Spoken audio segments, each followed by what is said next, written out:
Sometimes the people searching hardest for you are the same people you were never supposed to find. The fluorescent lights above Claire Bennett buzzed softly as she sat in the crowded clinic waiting room, twisting the sleeve of her faded gray sweater around her fingers. Outside, rain tapped against the windows of the small downtown Chicago Medical Center, turning the streets silver beneath the morning traffic. The smell of antiseptic and burnt coffee lingered in the air while an old television mounted near the ceiling played a muted cooking show no one was watching. Claire shifted in her plastic chair and glanced down at the folded paper in her lap. Pre-employment physical examination. Mandatory before final interview. She let out a slow breath. One more step. One more chance. If she got this hospital job, maybe things would finally start changing. Maybe she could stop working double shifts at Rosie's Diner. Maybe she could finally afford an apartment without mold creeping along the bathroom ceiling. Maybe for the first time in years, she could stop surviving and start living. Claire Bennett? A nurse appeared near the hallway entrance holding a clipboard. Claire stood quickly, pushing loose strands of blonde hair behind her ear. That's me. The nurse smiled politely and led her through a maze of pale blue hallways filled with the distant beeping of monitors and muffled voices behind closed doors. Claire hated hospitals. Not because of needles or blood tests. Because hospitals always smelled like goodbye. She still remembered the last one she visited when she was 8 years old, clutching a burned silver pocket watch while social workers whispered outside her room. She had almost no memories before foster care.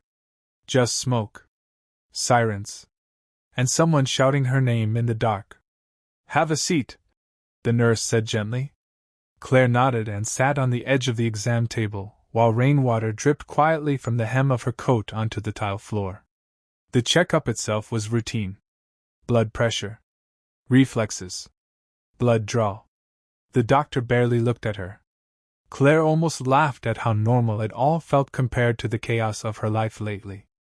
Her landlord threatening eviction. Her car refusing to start 3 mornings in a row. The collection notices piling up beside unpaid nursing textbooks in her tiny apartment. By noon, she figured she'd be back serving pancakes and coffee to businessmen who never looked her in the eye. But 27 minutes after her blood sample disappeared into the lab, everything changed. Claire had just reached for her coat when 2 clinic employees suddenly locked the glass doors at the front entrance. A receptionist hurried past carrying files with shaking hands.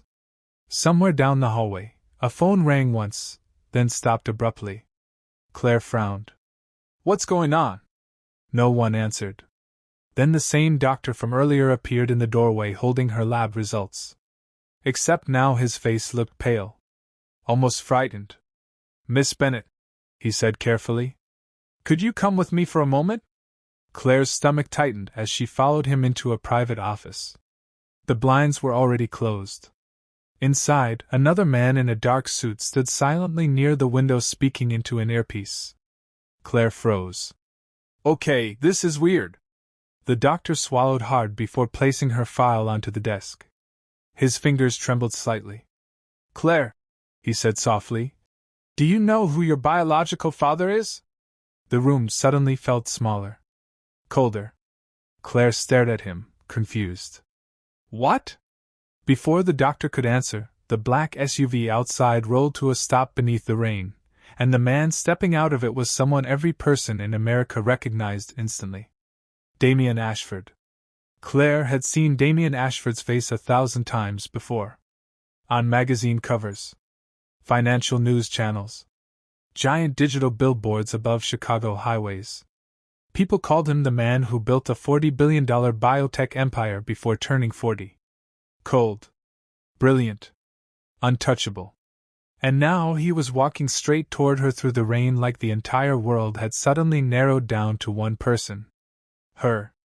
Claire instinctively stepped backward as the office door opened behind her. The man in the dark suit touched his earpiece and nodded once. Mr. Ashford is here. The doctor looked even more nervous now. Please remain calm, Miss Bennett. Calm? Claire laughed softly in disbelief. You locked the building. Before anyone answered, Damien entered the room. Tall. dark charcoal coat damp from the storm outside. Sharp gray eyes scanning the room with the kind of focus that made people stop talking the second he appeared. But the moment his gaze landed on Claire, something changed. The billionaire froze completely. Not dramatic. Not exaggerated.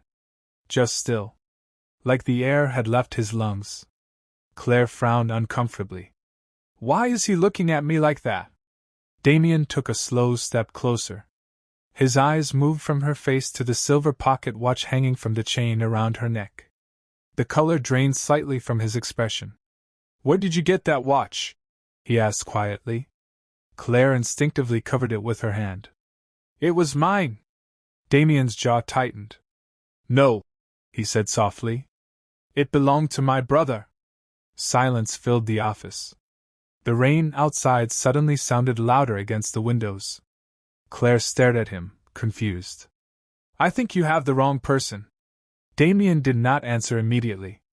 Instead, he reached into his coat pocket and carefully unfolded an old photograph worn soft around the edges. He placed it on the desk between them. Claire looked down. A smiling man holding a little girl no older than 4 stood beside a hospital Christmas tree. The man wore the exact same pocket watch around his neck. Claire's breathing slowed. That is impossible. His name was Daniel Ashford, Damien said. He was a pediatric surgeon. Claire's chest tightened painfully. Something about the photograph pulled at a memory buried so deep it almost hurt to touch. Warm hands lifting her into the air. A voice humming softly. Snow falling outside a window. Then fire alarms. Smoke. Running feet. Claire quickly looked away. I do not remember any of this. Damien studied her carefully, and for the first time in years, the billionaire looked less like a powerful executive, and more like a man standing too close to a ghost. You disappeared after the hospital fire 12 years ago, he said quietly. Everyone believed you died that night. Claire shook her head immediately. No. No, I grew up in foster care in Milwaukee. My parents died in a car accident. The doctor exchanged an uneasy glance with the suited man near the door. Damien finally spoke again. Claire, your DNA results match the Ashford family database at 99.9%. The room tilted slightly beneath her feet. That is not possible. I understand this is overwhelming. Overwhelming? Claire's voice cracked. A billionaire walks into a clinic and tells me my whole life is fake? Damien's expression softened slightly at the panic in her eyes. Nobody is trying to hurt you. But before Claire could answer, the suited man suddenly pressed a finger to his earpiece again. His face darkened. Sir, he said carefully, we may have a problem. Damien turned sharply. What happened? The man lowered his voice. Someone accessed Miss Bennett's medical file remotely 15 minutes ago. Claire's stomach dropped. What does that mean? The room fell silent again before Damien finally looked back at her with a seriousness that sent cold fear crawling down her spine. It means, he said quietly, someone else knows who you are now too. Claire could not stop staring at the rain sliding down the clinic windows as Damien Ashford escorted her through a private underground parking garage less than 10 minutes later. Everything was happening too fast. 1 hour ago she had been worrying about rent and whether she could afford groceries before payday. Now 2 black SUVs idled beside her while armed security opened doors like she was someone important. Or dangerous. This is insane, Claire whispered under her breath. Damien heard her. I know. His voice remained calm, controlled, but there was tension behind it now. The kind of tension that came from a man used to solving problems with money and influence suddenly facing something he could not fully control. Claire stopped walking beside the SUV. I am not getting into that car until somebody tells me what is happening. Rainwater dripped from the ends of her blonde hair as she crossed her arms tightly over her chest. Damien studied her for a moment before dismissing the other men with a quiet nod. They stepped back immediately, giving them privacy. Beneath the cold garage lights. 12 years ago, Damien began carefully. There was a fire at St. Mary's Children's Hospital. Claire's stomach tightened again. You already said that. My brother Daniel was inside that building with his wife and daughter. He paused. Only one body was never found. Claire's eyes widened slightly. You think that was me? Damien looked at the silver pocket watch hanging from her necklace again. I know it was. Claire shook her head immediately, almost angrily now. No. You do not know that. You have a DNA test and an old watch. I have more than that. Damien reached into his coat again and handed her a thin folder protected inside a waterproof sleeve. Claire hesitated before opening it. Inside were photographs, newspaper clippings, hospital reports. Then her breathing stopped. One page contained a blurry image from hospital security footage taken the night of the fire. A little girl wrapped in a blanket being carried through smoke by a nurse. Even through the grainy image, Claire recognized the pocket watch around the child's neck instantly. Her fingers trembled slightly against the paper. That cannot be me. But deep down, something inside her already knew. Tiny memories kept surfacing like broken pieces of glass beneath dark water. A man laughing softly while fixing the watch chain. Christmas lights reflected in hospital windows. The smell of smoke. Claire quickly closed the folder. Why would someone hide me? She whispered. Damien's expression darkened. That is exactly what I have been trying to uncover. Before Claire could answer, his phone vibrated sharply. Damien glanced down at the screen and his jaw tightened instantly. What is it? Claire asked nervously. He did not answer right away. Instead, he turned toward one of his security men standing nearby. Get the car moving now. The urgency in his voice sent fear crawling through Claire's chest again. Damien. It was the first time she had used his first name. He looked back at her immediately. Someone just attempted to purchase access to the original fire investigation files from a private records broker, he said quietly. That happened less than 5 minutes ago. Claire felt suddenly cold despite the humid summer rain. You think someone has been hiding this for years? Damien opened the SUV door for her himself. I think, he said carefully, someone spent 12 years making sure you were never found. Claire slowly climbed into the vehicle, clutching the old pocket watch tightly in her hand as thunder rolled across the Chicago skyline. But just before the SUV doors closed, something across the street caught her attention. A man standing beneath a bus stop umbrella. Watching her. The moment their eyes met, he turned away instantly and disappeared into the rain. The inside of Damien Ashford's penthouse did not feel like a home.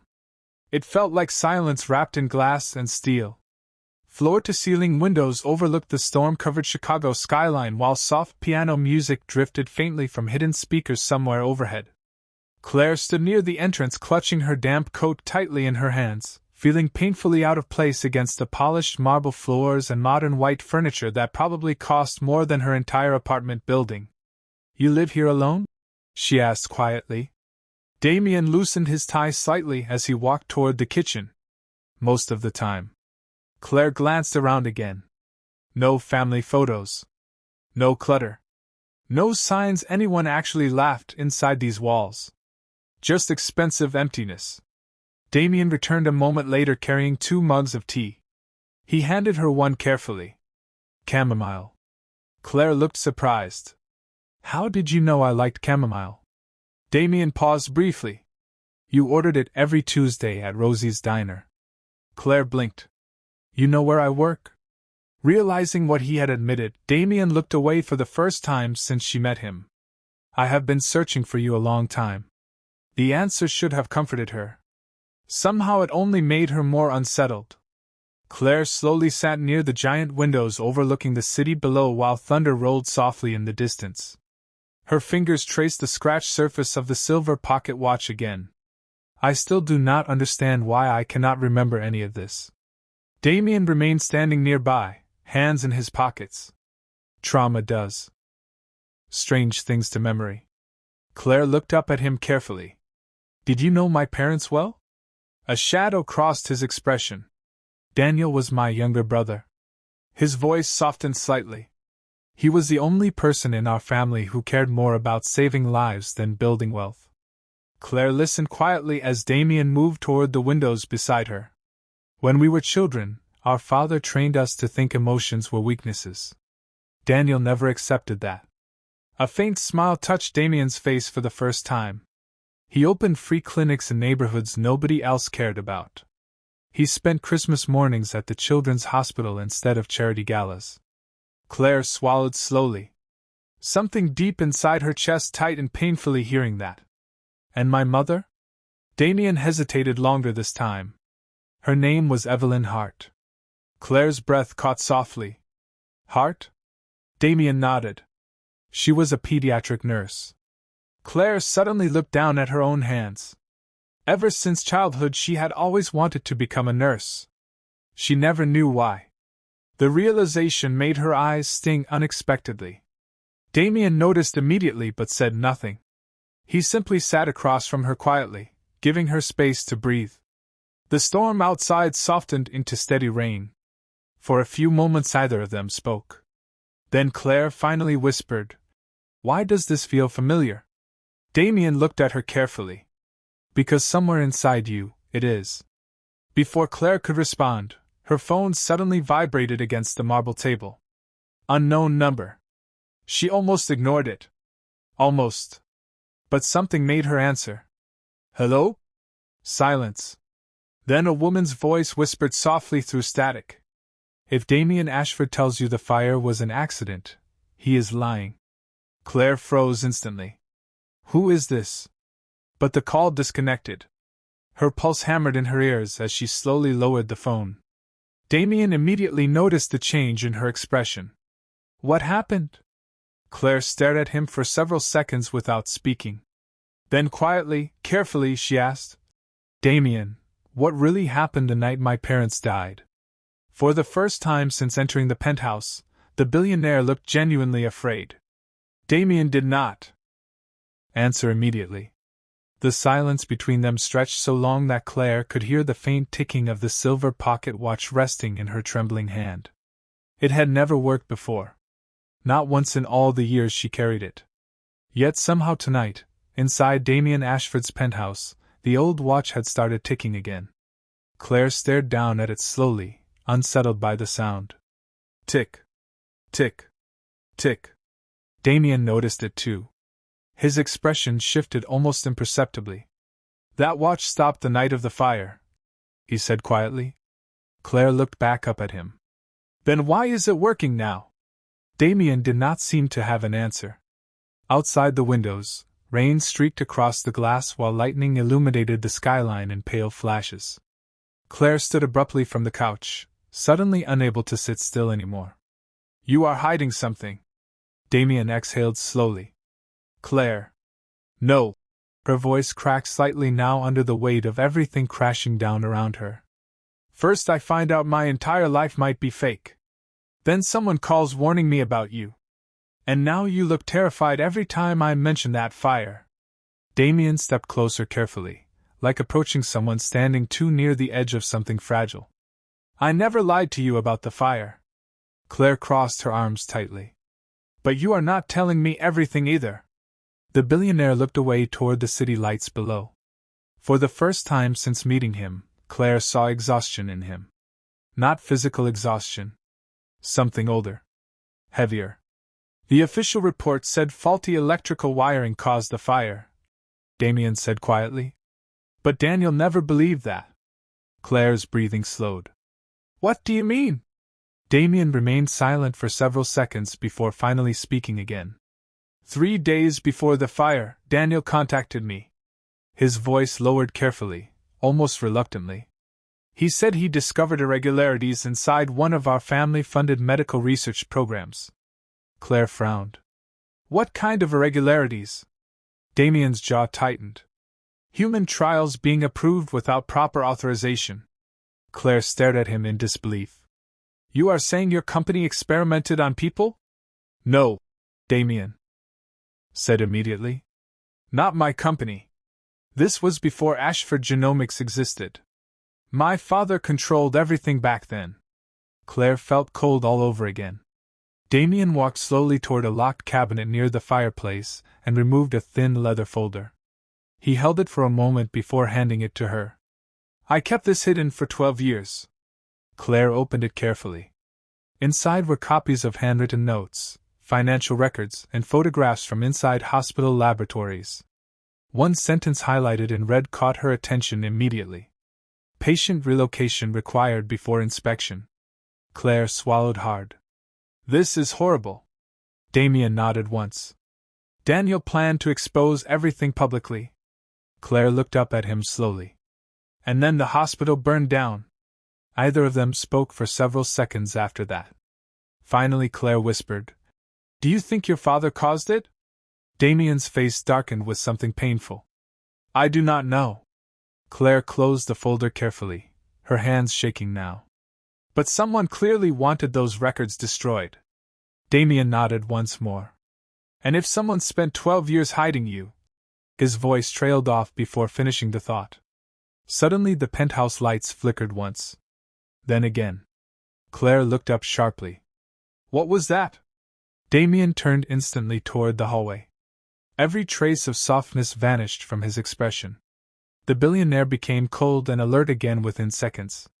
His phone buzzed at the exact same moment. He answered immediately. What happened? The voice on the other end spoke rapidly. Damien's face hardened. Understood. He ended the call and looked directly at Claire. Someone just broke into your apartment. Claire's stomach dropped. What? My security team arrived too late. Claire grabbed her coat instantly. I have to go see what they took. Damien stepped in front of the door before she could move past him. Claire. His voice was calm but firm now.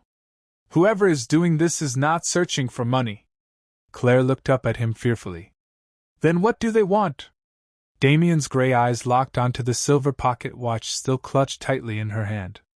I think, he said quietly, they are searching for proof that you survived.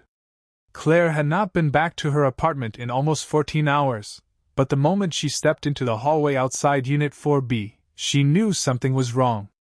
The door was slightly open, just enough to make her stomach twist. Damien's security team stood nearby while yellow hallway lights flickered softly overhead. Claire moved past them before anyone could stop her. Claire, Damien warned quietly behind her. But she was already inside. The apartment looked untouched at first glance. Her tiny kitchen still smelled faintly like coffee grounds from yesterday morning. Nursing textbooks remained stacked beside the couch. Her thrift store lamp still leaned slightly crooked near the window. Yet something felt off. Violated somehow. Claire slowly walked toward the bedroom. Then she stopped breathing. Every drawer had been opened. Clothes scattered across the floor. Her mattress lifted halfway off the bed frame. Someone had searched everything. Oh my God! Damien entered behind her, his expression unreadable as his security team quietly checked the rest of the apartment. Claire knelt beside the overturned nightstand, heart pounding. They were looking for something. Damien's eyes moved toward the silver pocket watch in her hand. Yes. Claire suddenly froze. The photograph. Damien looked at her sharply. What photograph? Claire stood quickly and moved toward the closet. Hidden behind an old shoebox taped beneath the top shelf was a small envelope she had carried through foster homes her entire life. Her hands shook as she reached for it. Empty. Claire stared at the torn tape in disbelief. No. Damien stepped closer. What was inside? Claire swallowed hard. A picture. Her voice cracked slightly. The only picture I had from before foster care. Damien remained silent while Claire tried desperately to remember every detail of it. A man kneeling beside a hospital bed. A woman smiling at the camera. A little girl holding a stuffed rabbit. And in the background, a symbol on the hospital wall. Claire slowly looked up at Damien. There was a logo behind us in the picture. Damien frowned slightly. What kind of logo? Claire closed her eyes, forcing the memory back together piece by piece. A silver tree. The color drained subtly from Damien's face. The Ashford Foundation crest. Claire opened her eyes again. You recognize it? Damien nodded once. My father used that symbol for all company-funded medical facilities. Claire's chest tightened painfully. Then whoever broke in knew that picture mattered. Damien looked around the apartment carefully. And they knew exactly where to find it. Claire suddenly felt exposed in a way she never had before. Someone had been watching her life closely enough to know where she hid her most personal belongings. The thought made her skin crawl. One of Damien's security men approached quietly. Sir? Damien turned. What is it? There is something else. The man handed over a small folded piece of paper found near Claire's bedroom window. Damien opened it carefully. His jaw hardened instantly. What? Claire asked nervously. Damien hesitated before handing her the note. Her pulse pounded as she unfolded it slowly. 2 words were written across the page in black ink. She remembers. Claire felt cold all over. What does that mean? Damien took the note back immediately, eyes darkening with something close to fear again. It means whoever is behind this believes your memories are returning. Claire looked around the apartment helplessly. But I barely remember anything. Damien stepped closer now, lowering his voice carefully. Memory does not always return all at once. Sometimes it comes in flashes. Claire thought about the strange images haunting her since arriving at the clinic. Smoke. Hospital lights. Someone carrying her through darkness. Then suddenly another memory slammed into her without warning. A woman's voice whispering urgently in her ear. If anything happens, find Damien. Claire gasped softly and grabbed the edge of the kitchen counter for balance. Damien immediately moved toward her. Claire? Her eyes widened slowly as the memory echoed louder in her mind. She looked up at him, shaken. Someone told me your name the night of the fire. Damien stared at Claire like the ground beneath him had suddenly shifted. The apartment felt unbearably quiet except for the distant sound of rain tapping against the windows. Claire could still hear the voice in her head clearly now. Calm. Female. Urgent. If anything happens, find Damien. She pressed trembling fingers against her temple. I know that voice. Damien stepped closer carefully. Your mother? Claire shut her eyes tightly, trying to pull the memory closer before it disappeared again. Maybe. Her breathing became uneven. I remember smoke everywhere, alarms, someone carrying me. She swallowed hard. And a woman kneeling in front of me. Damien said nothing. Claire slowly opened her eyes again. She gave me the pocket watch. Damien's expression softened immediately. Evelyn. Claire looked at him sharply. You knew she would protect me. Damien looked away toward the rain-covered windows. She loved you more than anything. Something about the way he said it made Claire pause. There was guilt in his voice now. Heavy guilt. You blame yourself, do not you? Damien remained silent for several seconds too long. Claire's chest tightened. Damien. Finally he spoke quietly.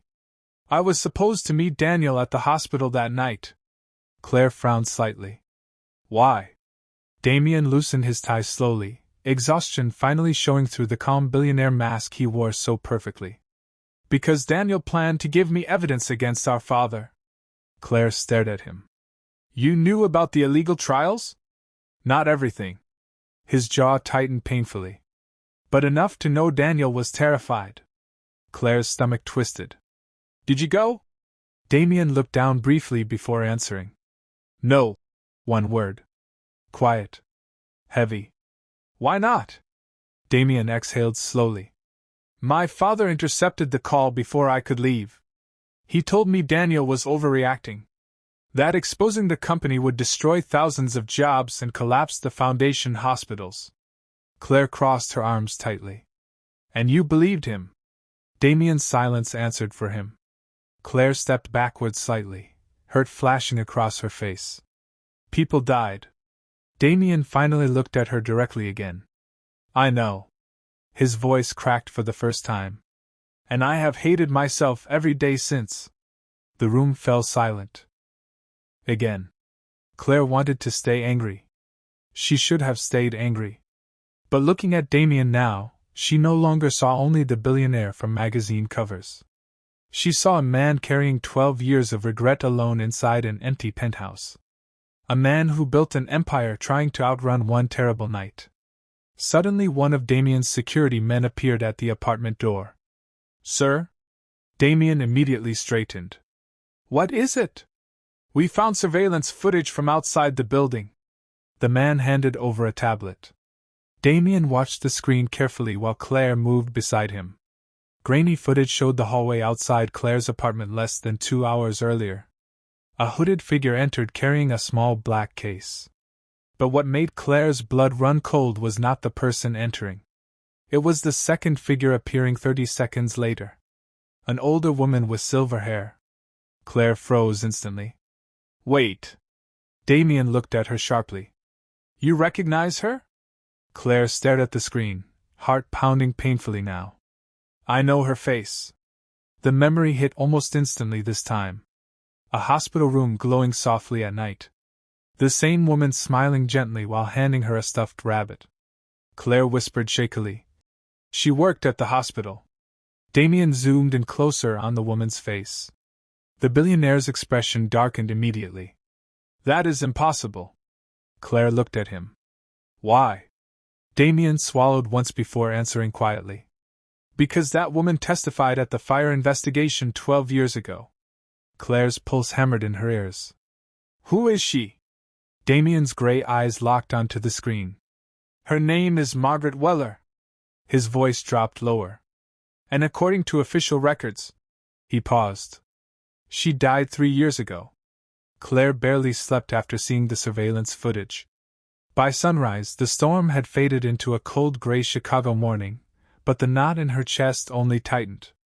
She stood alone near the massive penthouse windows wearing one of Damien's spare sweaters while the city slowly woke beneath her.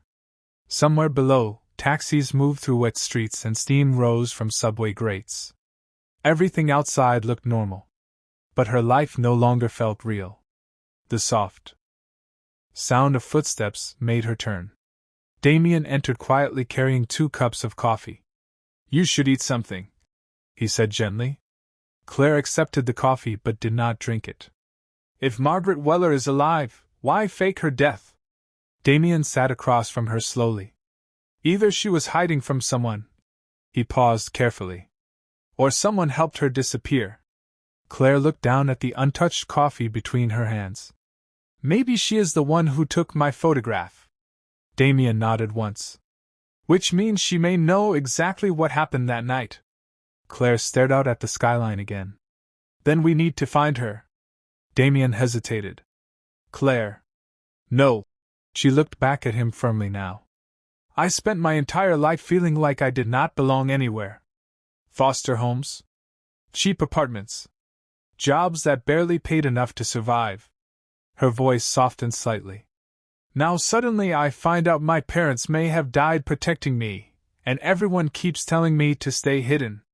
Damien studied her quietly. There was something different in her now. Less fear. More determination. Finally he gave a small nod.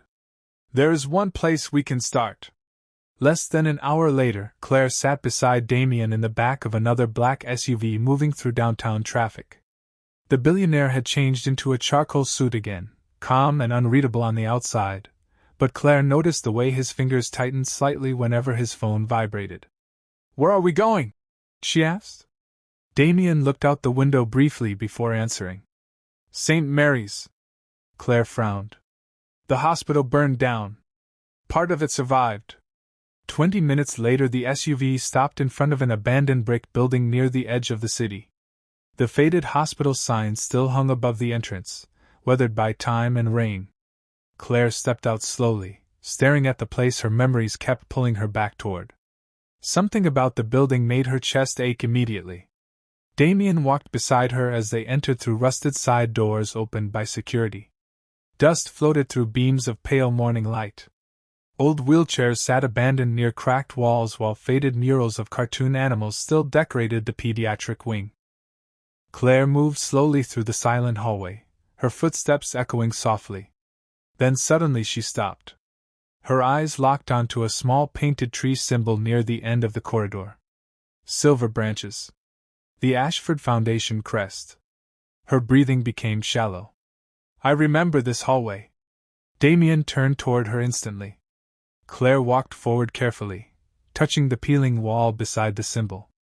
Another memory surfaced sharply now. A nurse kneeling in front of her. Margaret Weller. Listen to me, sweetheart, the woman whispered urgently. You cannot tell anyone your real name. Claire pressed trembling fingers against her forehead. She hid me. Damien stepped closer. Claire. But Claire was already moving farther down the hallway, following instinct more than memory now. Then she froze outside room 214. Her pulse hammered painfully. This was my room. Damien looked stunned. Claire slowly pushed the half-broken door open. Dust covered everything inside except for one thing. A single white envelope resting carefully on the windowsill like someone had placed it there recently. Claire stared at it in disbelief. Her name was written across the front in elegant handwriting. Claire Bennett. Damien's expression darkened immediately. Do not touch it. But Claire was already walking toward the envelope with shaking hands because somehow, deep inside her, she already knew exactly who left it there. Claire's fingers trembled as she picked up the envelope from the dusty windowsill inside room 214. The paper looked old, but not forgotten. Like someone had protected it carefully for years waiting for this exact moment. Damien stepped beside her immediately. Claire, let me see it first. But she was already opening it. Inside was a handwritten letter folded around a small photograph. The moment Claire saw the picture, her knees nearly gave out. It was her. Younger. Smiling beside a woman with warm brown eyes and a man wearing scrubs with the silver pocket watch around his neck. Her parents. Claire covered her mouth instantly as emotion crashed through her chest. Oh my God! Damien gently steadied her arm before she could fall backward. Claire stared at the photograph. Through blurred vision, while tears slipped silently down her cheeks. For the first time in her life, she was looking at her real family. Then she unfolded the letter carefully. The handwriting was elegant and shaky at the same time. Claire, if you are reading this, then Margaret succeeded. That means you survived. Claire's breathing became uneven as she continued reading silently while Damien watched her closely. Your father discovered dangerous experiments funded through powerful men connected to the Ashford Foundation. He planned to expose them publicly. We knew it would make us targets. If anything happens, trust Damien. He was the only one who tried to stop it. Claire slowly lowered the paper, stunned. You tried to help them. Damien looked away briefly, pain crossing his expression again. Not enough. Claire looked back down at the final lines of the letter. Your father once told me that wealth means nothing if it cannot protect the people you love. I hope one day you find people who make you feel safe enough to remember who you are. Love always, Mom. Claire pressed the letter against her chest as years of loneliness suddenly cracked open inside her all at once. Foster homes? Empty birthdays. Wondering why nobody ever came back for her. And now, finally knowing the truth hurt almost as much as never knowing. Damien remained beside her quietly, giving her space to breathe through the tears. Then Claire noticed something else inside the envelope. A silver key taped beneath the photograph. Damien frowned slightly. What is that? Claire turned the key over slowly. Tiny engraved numbers covered one side. Safe deposit 214. Damien's eyes narrowed immediately. Your father hid something. Less than 2 hours later, Claire and Damien sat together inside a private bank vault downtown while an elderly manager unlocked deposit box 214. Claire's pulse hammered painfully as the heavy metal drawer slid open. Inside was a stack of files, several old hospital ID badges, and one small videotape labeled Daniel Ashford. Damien stared at it silently. This is everything my brother tried to expose. Claire carefully opened one of the files. Financial records. Patient. Transfers. Secret approvals signed by powerful board members connected to Damien's father. The truth. After 12 years, the truth had survived. Damien slowly sat down beside her, looking suddenly exhausted in a way Claire had never seen before. If this becomes public, he said quietly, it will destroy my family name. Claire looked at him carefully. What are you going to do? Damien stared at the videotape for several long seconds before answering. What I should have done 12 years ago. 3 months later, every major news station in America carried the same story. Ashford Foundation scandal exposed. Illegal medical programs. Corrupt executives. Hidden investigations.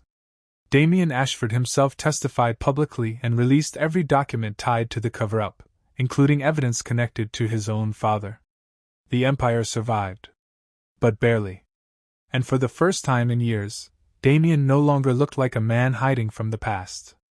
On a quiet spring afternoon, Claire stood beside him in the newly renovated pediatric clinic built in honor of Daniel and Evelyn Ashford.